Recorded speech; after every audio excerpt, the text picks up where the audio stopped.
அதாவது தாய்லாந்து நாட்டிலிருந்து பெருமளவு போதைப் பொருள் விமானத்தில் சென்னைக்கு கடத்தி கொண்டு வரப்படுவதாக சென்னை விமான நிலைய சுங்க அதிகாரிகளுக்கு ரகசிய தகவல் கிடைத்தது. இதையடுத்து சென்னை சர்வதேச விமான நிலையத்தில் சுங்க அதிகாரிகள் தீவிர கண்காணிப்பில் ஈடுபட்டு கொண்டிருந்தனர்.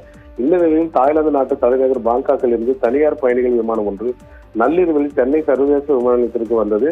அதில் வந்த பயணிகளை சுங்க அதிகாரிகள் தீவிரமாக கண்காணித்தனர். அப்போது கேரளா மாநிலத்தைச் சேர்ந்த சுமார் 26 வயது மதிக்கத்தக்க ஒருவர் சுற்றுலா பயணியாக தாய்லாந்து நாட்டுக்கு சென்றுவிட்டு இந்த விமானத்தில் சென்னைக்கு திரும்பி வந்தார். இதையடுத்து அந்த கேரளா இளைஞரை அவருடைய உடைமைகளை திறந்து பார்த்து பரிசோதித்தனர்.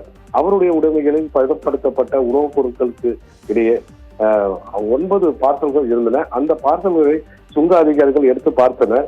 அதற்குள் உயர் ரக ஹைட்ரோபோனிக் கஞ்சா மறைத்து வைத்திருந்ததை கண்டுபிடித்தனர். மொத்தம் 6 கிலோ ஹைட்ரோபோனிக் கஞ்சா இருந்தது.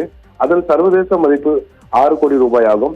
இதையடுத்து சுங்க அதிகாரிகள் கேரளா இளைஞரை கைது செய்து 6 கோடி மதிப்புடைய ஹைட்ரோபோனிக் கஞ்சா போதைப் பொருளை பறிமுதல் செய்தனர். ஓவியா, இதற்கிடையே சென்னை சர்வதேச விமான நிலையத்தில் வருகை பதிவில் டிரான்சிட் பயணிகள் கழிவறை அருகே விமான நிலைய ஊழியர் ஒருவர் சந்தேகப்படும் விதத்தில் சுற்றிக் கொண்டிருந்தார்.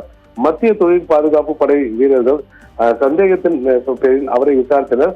அவர் சரியாக பதில் கூறாமல் மாறி மாறி பேசினார். இதையடுத்து அவரை தனி அறைக்கு அழைத்து சென்று முழுமையாக பரிசோதித்தபோது அவருடைய உடைமைக்குள் பார்சல் ஒன்று இருந்ததை கண்டுபிடித்தனர்.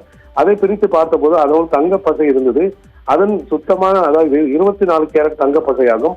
அதில் 414 கிராம் தங்கம் இருந்ததை கண்டுபிடித்தது. அதன் சர்வதேச மதிப்பு 53.18 லட்சம் ரூபாய் ஆகும். ஓவியா, அதாவது சென்னை விமான நிலையத்தில் அடுத்தடுத்து ரூபாய் 6 கோடி மதிப்புடைய 6 கிலோ ஹைட்ரோபோனிக் கஞ்சா மற்றும் 53 லட்சம் மதிப்புடைய 414 கிராம் தங்கப்பசை பறிமுதல் செய்யப்பட்ட சம்பவம் சென்னை விமான நிலையத்தில் பெரும் பரபரப்பை ஏற்படுத்தியுள்ளது.